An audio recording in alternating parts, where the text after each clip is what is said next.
Assalamu alaikum and very good morning dear students. This is our video lesson 13 and this lesson is for chapter 18 symmetry. Topics are linear symmetry, properties of symmetrical figures and properties of symmetry about a bisector. Dear students, please open your mathematics books, new countdown, book 8. By the end of this lesson, you should be able to identify symmetry and linear symmetry, recognize and use properties of symmetrical figures, and identify and prove properties of symmetry about a bisector. Now, symmetry. Symmetry is a quality of an object or a shape by which it is composed of two similar parts on either side of an axis. An object is symmetrical when one half is an exact mirror image of the other half. An object may have one or more lines of symmetry. As we can see in nature, there are some shapes around us which are symmetrical, or some objects around us which are symmetrical. This is Taj Mahal, the building is symmetrical. This is like slice of onion which is symmetrical, and starfish is symmetrical, and flowers, most of the flowers, leaves are symmetrical. All of these things we can see around us in nature or in our environment. Linear symmetry. If an imaginary line can be drawn across the middle of a figure to produce two parts that are mirror images of each other, it is known as linear symmetry.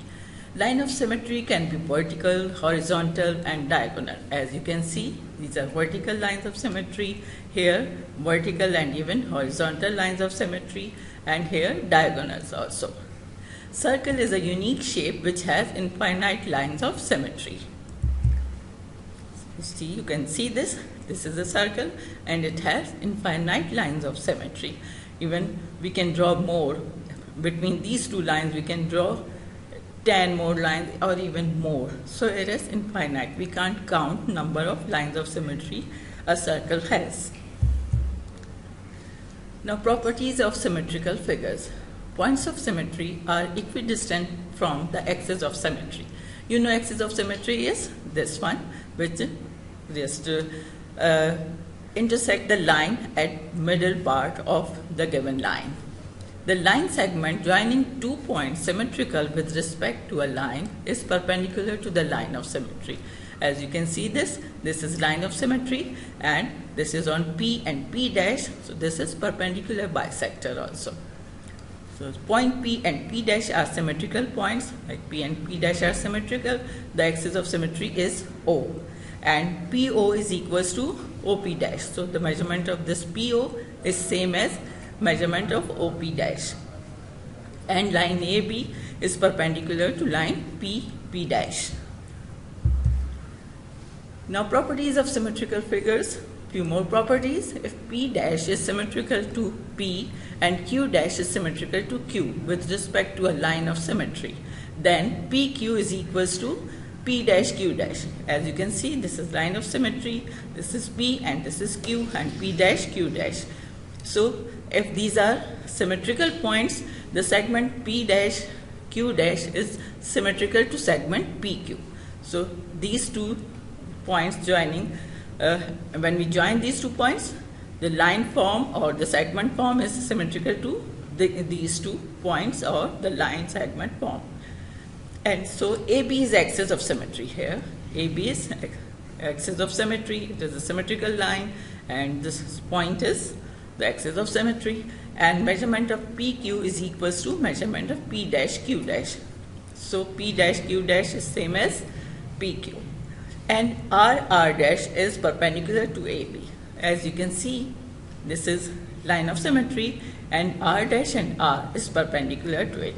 If we join P dash and P, this will also be perpendicular to AB, and Q dash and Q will also be perpendicular to AB. Any points, if we join of these line segments which are symmetrical, they will form perpendicular to AB.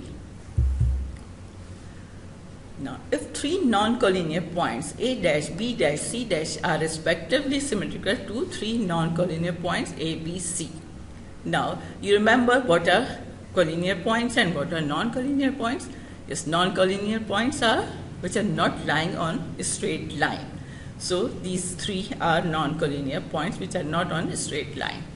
So with respect to a line of symmetry, then triangle A dash B dash C dash is symmetrical to triangle ABC. Now if A is symmetrical to A dash, B is symmetrical to B dash and C is symmetrical to C dash, so it means triangle ABC is symmetrical to triangle A dash B dash C dash. Now join, how do we prove it? Join ABC as it will form a triangle, and in the same way A dash B dash C dash, as I just told you. Draw ED, the axis of symmetry. This is line of symmetry, and the measure that AB is equals to A dash B dash. So if you will measure it, these are equal, and AC is equals to A dash C dash, same as here, and BC is equals to B dash C dash. And the same way the angles will also be symmetrical, as angle A is equals to angle A dash, angle B is equals to angle B dash, and angle C is equals to angle C dash. It means triangle ABC is equals to triangle A dash B dash C dash. Now symmetry about a bisector. A line segment is symmetrical about its perpendicular bisector. It means if this is a line segment and this is perpendicular bisector, so these are symmetrical, the both parts will be symmetrical. Any point on perpendicular bisector of a line segment is equidistant from the extreme points. Like this is a point C and these are extreme points, so C and A will be same as C and B. If C is the point at perpendicular bisector of the segment AB, then measurement of CA is equals to measurement of CB, as I just explained. It's over here. So CA is same as CB. If AP is same as BP, so CA is same as CB. Now summary of today's lesson, we learned symmetry and linear symmetry and properties of symmetrical figures and properties of symmetry about a bisector. Now the last part of today's lesson, written assignments. Task 1 is question number 1 and 2, exercise 18, page 207 of new countdown 8. Your task 2 is question number 3 and 4, exercise 18, page 207. Task 3 is question number 5 and 6, exercise 18, page 207. Your task 4 is question number 7 to 9, exercise 18, page 208. And your task 5 is question number 1 to 5, MCQs 18, page 208. I hope you enjoyed today's lesson. Allah Hafiz and keep practicing.